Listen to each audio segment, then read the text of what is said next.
It's the middle of December. The Clippers sit at the number 5 seed in the Western Conference.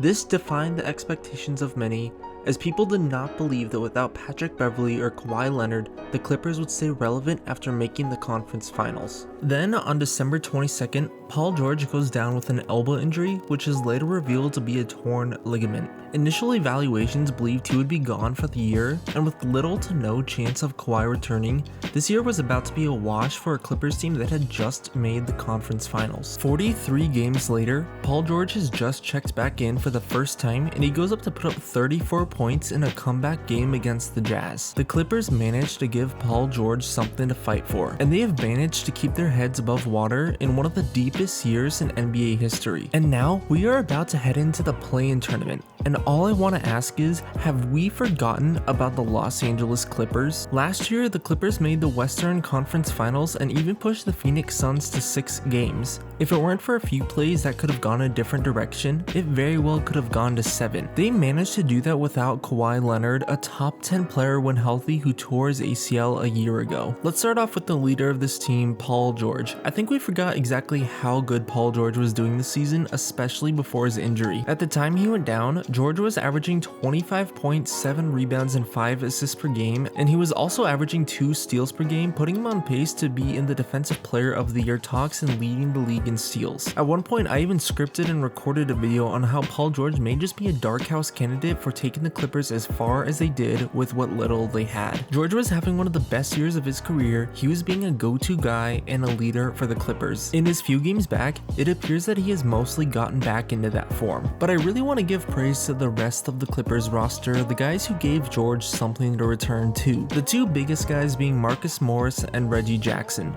These are the two guys who I think have always had a larger potential than what their roles have played, especially in last year's playoff run where they really showed it off. But while they may not be the biggest two names out there, these are two guys who can still get buckets, guys you can look for at the end of games or on a short shot clock. They haven't been overly efficient, especially not Reggie Jackson, but I hope to see with George and now Norman Powell taking the perimeter scoring load off of them, I think we can see them better than what we have seen this year from them. I'm a big fan of Isaiah Hartenstein and Ivica Zubac, especially Hartenstein. I think he definitely deserves to have a starting role somewhere in the league.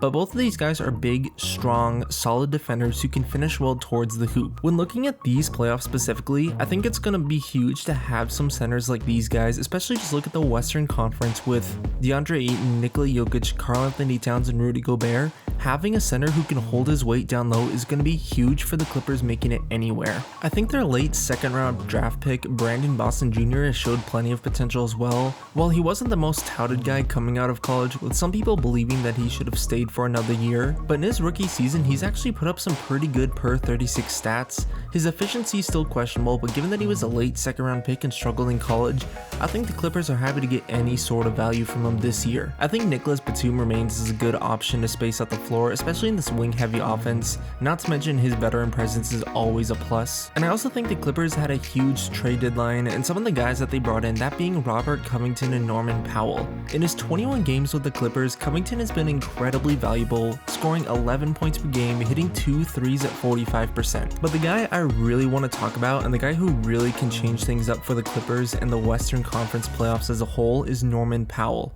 While he's only played a few games so far, Powell possesses a ton of potential in unlocking this Clippers team. At the time I make this, he's only played in about 4 or 5 games and he is on a minutes restriction, but he's been averaging 22 points, 3 rebounds, and 3 assists. In his limited minutes, he has been scoring better and at a more efficient rate than both Portland and Toronto. I think he'll eventually come back down to earth off of that absurd shooting percentage, but he is still a 40+% three-point shooter to help space out the floor, handle the ball, and play some solid defense. If he isn't already, he is in perfect position to become the number 3 option on this team, and guys like Marcus Morris and Reggie Jackson, if you have them as your 4 and 5, that puts you in a pretty good place. As a team, I think you have to love this Clipper squad. This team has delved into a group of guys just trying to win, playing unselfishly, and doing whatever it takes. Tyronn Lue has been one of the best coaches in the league this year, and as we all know, he is a master of in-game adjustments. This team has made 4 24-point comebacks this year without their top 2 guys for quite a few games. That is absolutely insane. The Clippers are my favorites to make it out of the play-in tournament, and I think it is very likely that they're going to be going against either the Suns or the Grizzlies in the first round. And I gotta say, for whichever one of those teams they go up against, I'm gonna be sorry. They made the conference finals last season and arguably got better. I think we as NBA fans have forgotten about the Clippers, and I think we kind of forgot that they existed. This was a team that was at one point fighting for a number 4 spot in a very competitive Western Conference. They've added one of the best role guys and one of the best 3-and-D guys in the league in Robert Covington, as well as getting a bona fide scorer in Norman Powell.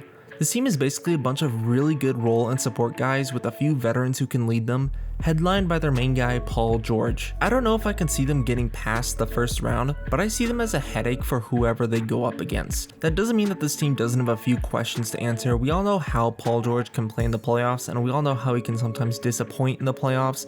Norman Powell is someone who I'm really relying on is going to come back big, but he's really only played some pretty sparse minutes so far. And not that long ago, they almost gave up a 30-point lead to the Phoenix Suns, who were missing 4 of their starters. But the return of stars and true playmakers will allow for role players to actually play their roles rather than having to fill in something that they aren't. There are a few guys who I haven't even mentioned, like Luke Kennard and Terrence Mann. Those guys too are some of the best kind of young guards or wing players in the league, and yep, they're still incredibly young, but guys like them, Robert Covington, Marcus Morris, Reggie Jackson, they won't have to go out of their way, rather they can score within the pace of the offense. Having Paul George and Norman Powell will take the pressure off anyone else and will likely lead to more success all around. But before we go, I also have to address one thing. I've been talking about this team without mentioning one of the best players in the NBA. Literally within the last few days of me writing this, there has been some wind of Kawhi Leonard making a return to the Clippers. Kawhi is of course Kawhi, so nobody really knows what is going on with this situation, but there have been reports of him having intensive shoot-arounds and practicing with the team. Nothing is certain, but these are talks of him coming back possibly even in the first round. If Kawhi Leonard can somehow make a return, and if he demonstrates he's on the level that we know he can be at, that instantly will put the Clippers in the contender conversation and honestly make him one of the favorites to win it all. This team has managed a near 500 record without 2 of its best players. One of them is returned, and one of them seems not that far out. The basketball world may have forgotten about the Clippers, but they are in a position to make us pay for it. They already have upset potential, but depending on how things play out, we may be looking at a contender in the 7th or 8th seed in the Western Conference.